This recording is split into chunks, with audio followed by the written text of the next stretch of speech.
orang atau doa seseorang, beberapa orang mampu menyelamatkan orang lain. Ada orang-orang yang lumpuh, entah secara fisik ataupun rohani, bisa menjadi kuat atau sembuh berkat dorongan, usaha, kreativitas, dan doa orang lain, terutama yang akrab dan dekat dengan dia. Saudari-saudaraku yang terkasih, berjumpa kembali bersama saya Inspirasiku di Antara. Renungan Harian Jumat 12 Januari, Pekan Biasa yang pertama. Semoga kita bersama keluarga dan komunitas kita selalu dalam keadaan baik, tetap sehat, dan bersemangat.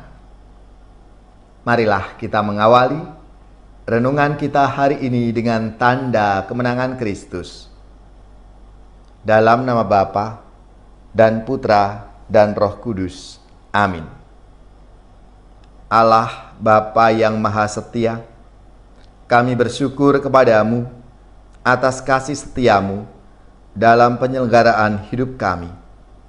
Semoga kami taat pada Yesus Kristus Putramu yang memberikan kehidupan dan kedamaian. Bukalah hati kami untuk selalu menaati Yesus utusanmu, sehingga kami mampu menerima hikmat darimu. Sebab dialah Tuhan pengantara kami yang bersama dengan Dikau dalam persatuan Roh Kudus, hidup dan berkuasa Allah sepanjang segala masa.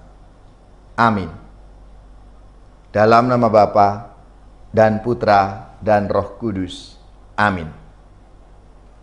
Inspirasi kita hari ini dari Injil Suci menurut Markus bab 2 ayat 1 sampai 12.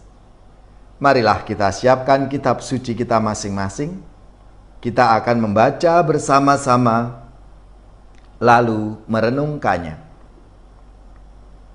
Selang beberapa hari sesudah Yesus datang ke Kapernaum, tersiarlah kabar bahwa ia ada di rumah. Maka datanglah orang-orang berkerumun, sehingga tidak ada lagi tempat, bahkan di muka pintu pun tidak. Sementara Yesus memberitakan sabda kepada mereka, beberapa orang datang membawanya seorang lumpuh digotong oleh 4 orang. Tetapi mereka tidak dapat membawanya ke hadapan Yesus karena orang banyak itu.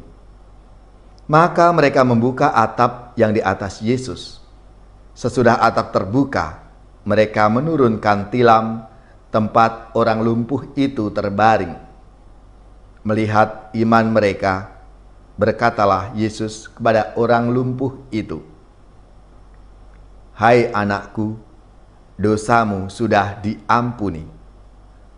Tetapi di situ duduk juga beberapa ahli Taurat. Mereka berpikir dalam hati, "Mengapa orang ini berkata begitu? Ia menghujat Allah. Siapa yang dapat mengampuni dosa selain Allah sendiri?" Tetapi Yesus langsung tahu dalam hatinya bahwa mereka berpikir demikian. Maka ia berkata kepada mereka, "Mengapa kamu berpikir seperti itu dalam hatimu? Manakah lebih mudah, mengatakan kepada orang lumpuh itu, 'Dosamu sudah diampuni,' atau mengatakan, 'Bangunlah, angkatlah tilammu dan berjalanlah'? Tetapi supaya kamu tahu bahwa di dunia ini Anak Manusia berkuasa mengampuni dosa." Lalu berkatalah Yesus kepada orang lumpuh itu, "Kepadamu kukatakan, bangunlah, angkatlah tempat tidurmu, dan pulanglah ke rumahmu."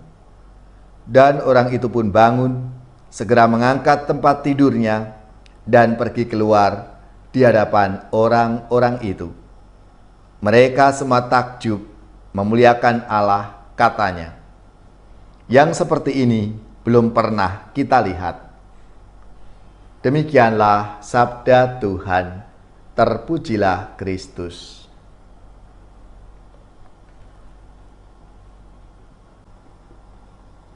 Saudari-saudaraku yang terkasih, dalam Sabda Tuhan hari ini, kisah tentang 4 orang yang menggotong seorang lumpuh sangat mengesankan. Karena mereka, orang lumpuh itu dapat bertemu dan disembuhkan oleh Tuhan Yesus. Keempat orang ini sangat gigih dan kreatif. Mereka berusaha agar orang lumpuh ini bisa dibantu. Orang lumpuh sendiri tidak bisa membantu dirinya sendiri untuk berjumpa dengan Yesus, apalagi di tengah kerumunan banyak orang. Usaha para penggotong yang gigih itu untuk mengatasi segala rintangan sungguh membuahkan hasil. Orang lumpuh itu bisa sampai di hadapan Tuhan Yesus. Menarik bahwa sabda Tuhan menceritakan ketika Yesus melihat iman mereka, artinya iman keempat orang yang menggotong si lumpuh itu, Yesus bertindak dan menyembuhkan orang yang lumpuh itu. Saudara-saudariku yang terkasih, dari kisah sabda Tuhan hari ini menunjukkan bahwa usaha seseorang atau doa seseorang, beberapa orang mampu menyelamatkan orang lain. Ada orang-orang yang lumpuh entah secara fisik ataupun rohani, bisa menjadi kuat atau sembuh berkat dorongan, usaha, kreativitas, dan doa orang lain, terutama yang akrab dan dekat dengan dia. Sebab itu, semoga kita peka terhadap kebutuhan orang lain dan berusaha dengan gigih dan kreatif mencari cara untuk menyelamatkan sesama kita itu. Iman kita kepada Tuhan dapat menyelamatkan banyak orang lain yang membutuhkan pertolongan. Saudari-saudaraku yang terkasih, lewat sabda Tuhan hari ini kita diajak untuk semakin terbuka kepada Tuhan Yesus. Kita yakin dan percaya dengan iman kita, kita akan disembuhkan, dan bahkan iman orang-orang di sekitar kita, keluarga kita, teman-teman dekat kita, ataupun saudara-saudari kita. Ketika kita membutuhkan pertolongan, bantuan kepada Tuhan, Tuhan pasti akan mendengarkan doa-doa kita, doa-doa keluarga, dan doa-doa sesama kita. Marilah saudari-saudaraku yang terkasih, kita mohon rahmat Tuhan supaya kita dimampukan untuk selalu terbuka kepada rahmat dan kehendak Tuhan. Allah yang Maha Kasih, semoga kami mampu mengatasi berbagai rintangan yang menghalangi kami untuk bertemu dengan Engkau.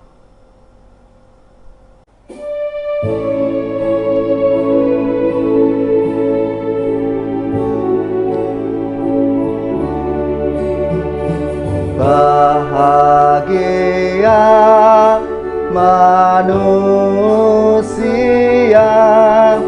yang tidak tuli hatinya, yang mendengar sabda Bapa, tekun melaksanakannya.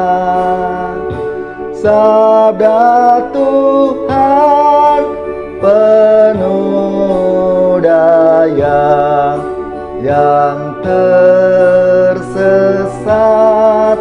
dipanggilnya, disembuhkannya yang luka, yang mati dihidupkannya.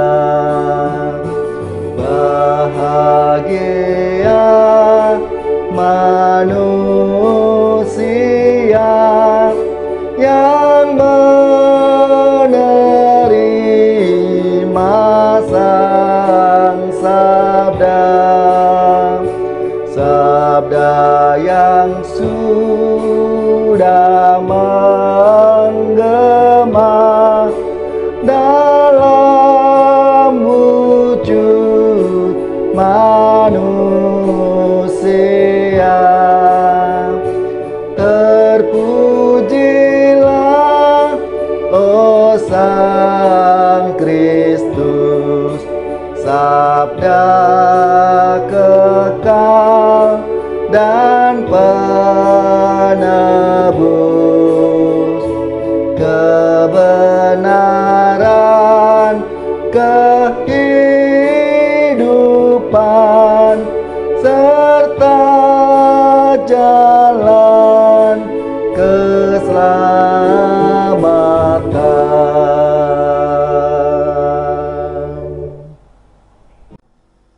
Saudari-saudaraku yang terkasih, marilah kita mengakhiri renungan kita hari ini dengan mohon berkat Tuhan. Dan kita akan menerima tugas perutusan. Marilah kita siapkan hati kita untuk menerima berkat-Nya.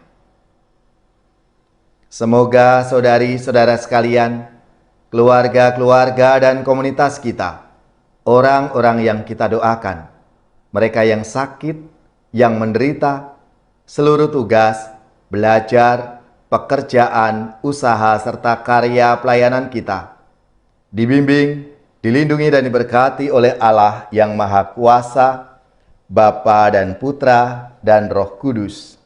Amin.